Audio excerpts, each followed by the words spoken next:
Chers compatriotes, trop c'est trop. La RDC va très mal. Le gouvernement actuel n'a pas de boussole. Le gouvernement est en perte de vitesse.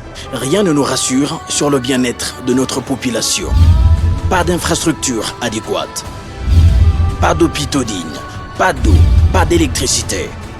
Malgré leur état de siège mal pensé, les Congolais meurent chaque jour à l'est du pays. Voilà pourquoi Kinta vous invite à prendre part au sit-in qui sera organisé le jeudi 20 janvier 2022 à 8h devant la primature pour exiger la démission du Premier ministre et de son gouvernement. Chers compatriotes, fermez les yeux à une gestion démagogique et hasardeuse et n'est pas réclamer nos droits les plus élémentaires, fait de nous complices de ce drame. Quand il s'agit de la dignité humaine, Kinta ne fait pas de compromis. Bienvenue à tous. Habillé en noir, pieds nus, le féticheur et cofondateur de la milice Codeco est désormais entre les mains des forces armées. Lichokalo Isaka, alias Savant, a été arrêté avec 6 autres miliciens Codeco. C'est ma joie aujourd'hui d'être entre les mains du gouvernement, car en brousse, il n'y a plus la vie.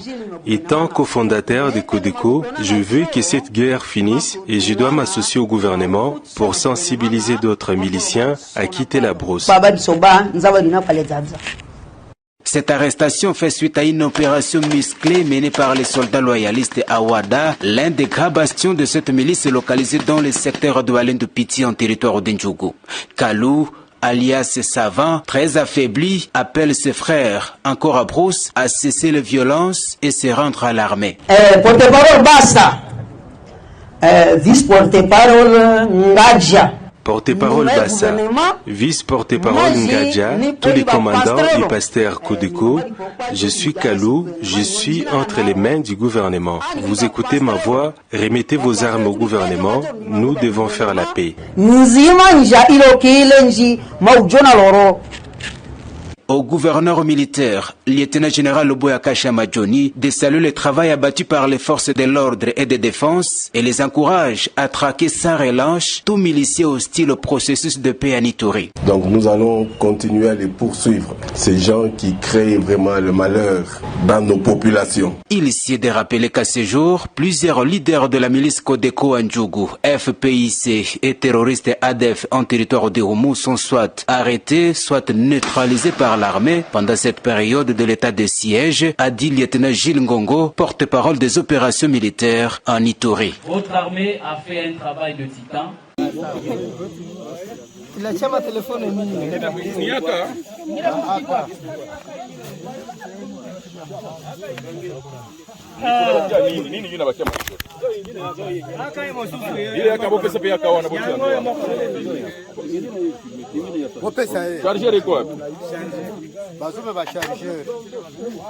Donc on a déjà un AK Monko, Mibale Misat, 3 AK, 2 RPG,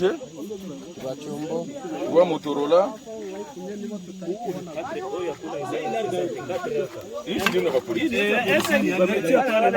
4 AK.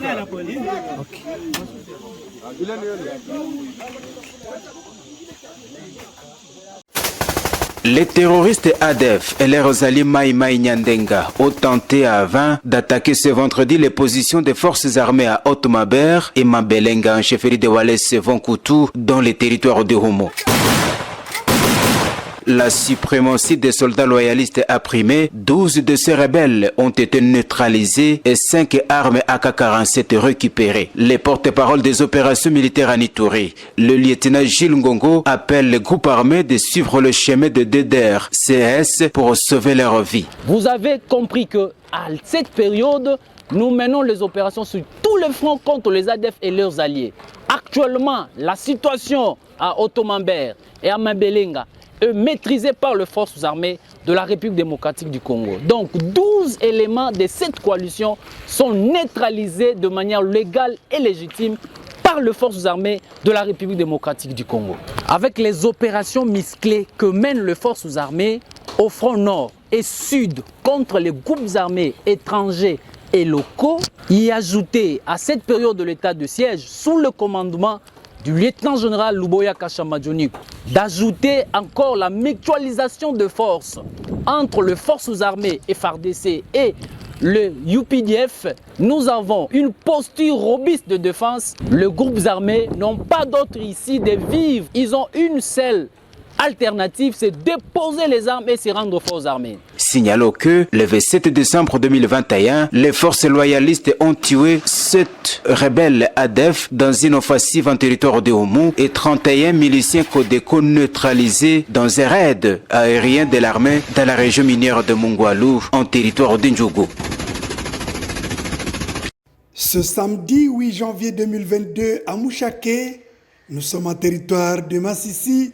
Le commandant de la 34e région militaire, le général de brigade Gisley Chinkobo Moulamba, a présenté 6 rebelles capturés lors des affrontements survenus le jeudi 6 janvier dernier à Biambwe, une localité du territoire de Massissi, entre les forces armées de la République démocratique du Congo et un mouvement rebelle non encore connu.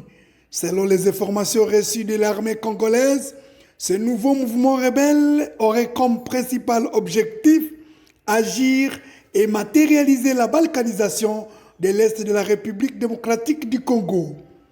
Un des capturés les confirme en ces termes. Kunakuwaka mouvement zinakuwaka na majina zazo. Kunakuwa Banyatura, Bapareko, Banini. Sasa yetu ni ya nini? Chua kaniambia ase ni kufanya balkanisation. Sasa nijivia vile nikasema sasa shefu wetu sasa mkubwa ni nani? Sasa naweza kuwa president. Akaniambia ile kesio siwezi kujivia nayo saa hii. Juba mingi bako natumika muleta. Wile leta sasa akejitaya mbele wanezi mufunga. Bake ni kusema mutamujuaka na tunaanza. Bake atajitosha muleta.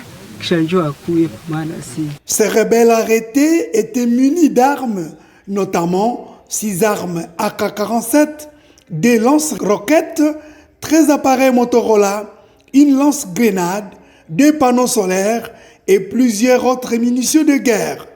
Étaient présents à cette cérémonie de présentation des capturés et armes le commandant secteur opérationnel Sokola 2, le général de brigade Évariste Mouéoulubou. Selon le porte. Donc j'ai fait le constat en attendant que les autorités judiciaires ne puissent empêcher un OPJ ou un inspecteur judiciaire ou un magistrat pour faire le parquet, plutôt le constat ordinaire. Je puis déjà vous dire comme avocat conseiller de la famille qu'ils sont venus, ces militaires-là, réellement, qu'ils sont réellement venus de la porte d'entrée. Et voici la façon dont l'itinéraire qu'ils ont emprunté et ils ont longé vers l'entrée de la cuisine.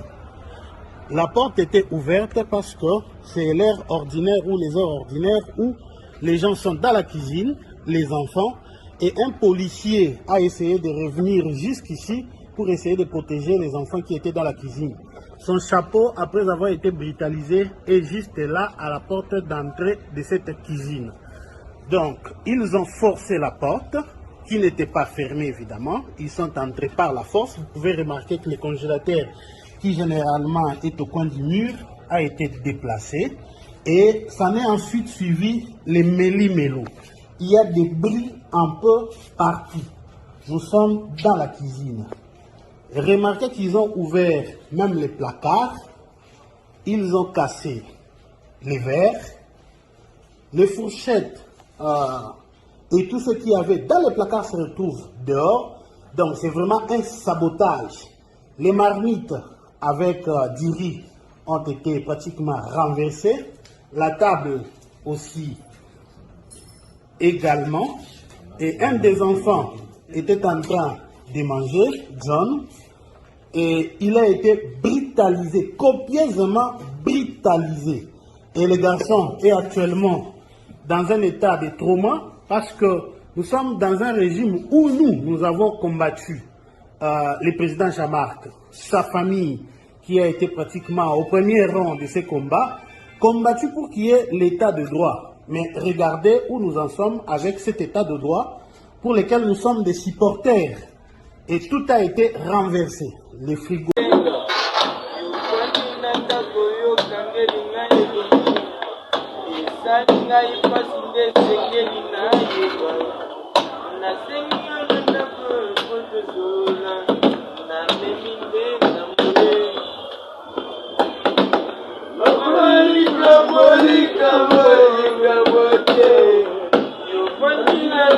Yo